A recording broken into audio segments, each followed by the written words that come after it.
Peeeyuw. I think that the farmer next to us has fertilized, that's the word, fertilized his fields because it smells so bad out here. And I want to give you an update on my 50K training. So yesterday, that's what I typically give it to you on Saturday, I did a 5K. And that was fun. I did it with friends. They don't walk like I do. And I didn't have any expectation of winning.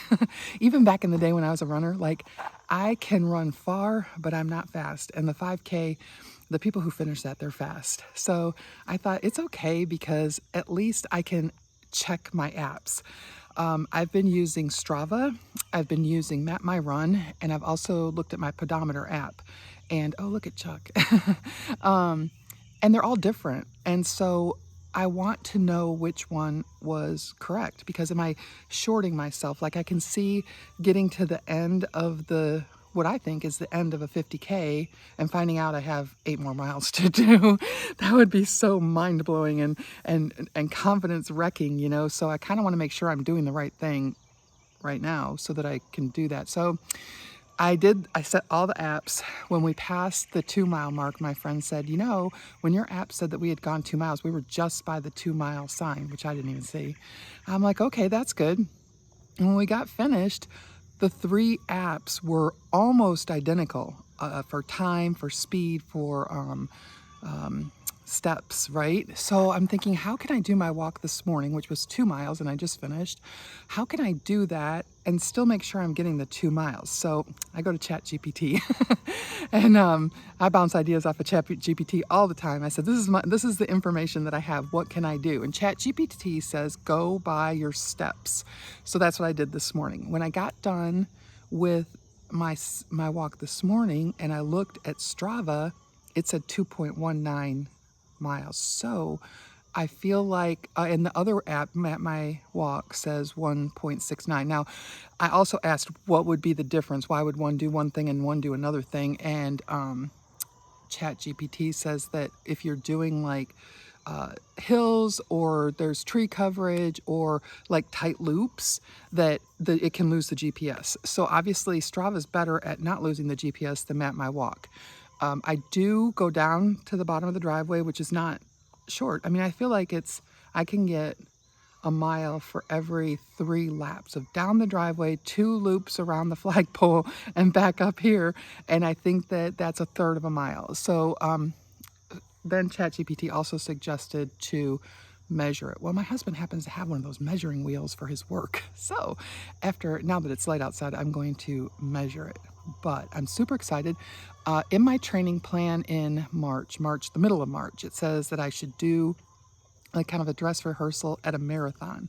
So I was looking around for a marathon last week and I found one. At first it wanted to send me to Little Rock. Do you know how many people are in Little Rock? I have no desire to do a big city race. I used to run in Chicago all the time. So many people. It'd feel like it'd take you 10 minutes to get over the start line, you know?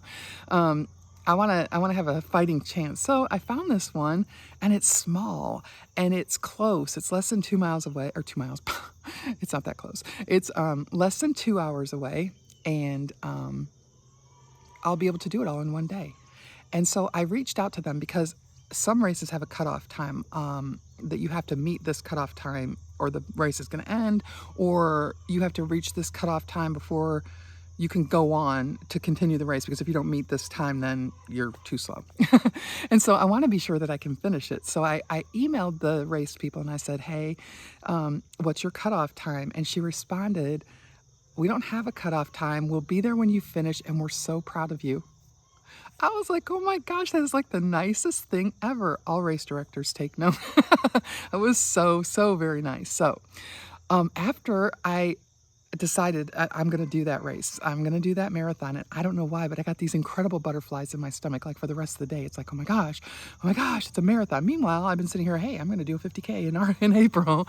But for whatever reason, the idea of doing a marathon, just like, I guess because I've known about marathons longer, you know, that's always been the be all end all. And yeah, so I'm going to do that marathon. It's the last week of March. It's not in the right week, but it's close enough. I feel like, if I can at least do that. And then I have other long runs kind of along that way, go to the actual race site, the actual trail, and do my long walk there. That way I've actually been there. I know what to expect. I think that'll be really good. So I don't know if I've ever told you about my old lady race story. It's the funniest thing ever. It's kind of when I knew that when I got old, I would do good things. I used to run, I'm not, like I said, I'm not fast, but I can run long. And I used to love doing the 10K, and there was this 10K in Chicago called Chicago Avenue on the Run, and it happened on Mother's Day. And the last year that I did that, before we moved out of the city, I was getting close to the end of it, and I needed motivation, and there's a little old lady, white hair, like running in front of me, like, oh, I could catch her. Yeah, run, run, run, run, run. And I came through the chute right after her. And then the next morning, she was on the front page of the Chicago Sun-Times. 86-year-old great-grandmother does Chicago Avenue on the Run, whatever it said, And I was like, oh, that's my claim to fame. I came in right after her. So, no reason not to do it and keep doing it. I was listening to a podcast when I was waking up this morning, and he was talking to this man who's 80. He's also a Marine, and he's been running ultramarathons since like before anybody even knew what an ultramarathon was. And he keeps doing the Western States 100-mile marathon, ultramarathon, because he wants to be the oldest finisher. And I think that's really cool because every year he's older. And he keeps doing it. And he gave some really good advice that I thought, I don't plan to run any of this, but if I start feeling like maybe I could, he says the best advice is to just walk up the hills, run down the downhills and on the flat surfaces as much as you can. Well, I'm like terrified of running and falling on my face, so that's another thing he says, you got to be careful. Also learn to do the don't do stupid stuff thing. And because he fell once. And I think that's really good advice. I feel like because it's a long distance that people are going to be walking some of it anyway, they're not going to, maybe there's some fast people and some serious contenders for the title that are running the whole thing, but that's never been my plan. So we'll just see how that goes. My goal, I just signed up for a 5K that I'm going to do by myself with, so I could check my time on the end of October. And so I've got like 6 weeks to get ready for that. And then I'm going to do that marathon. And so we'll see. Like, I really hope to do less than 17-minute miles for the ultra marathon in April.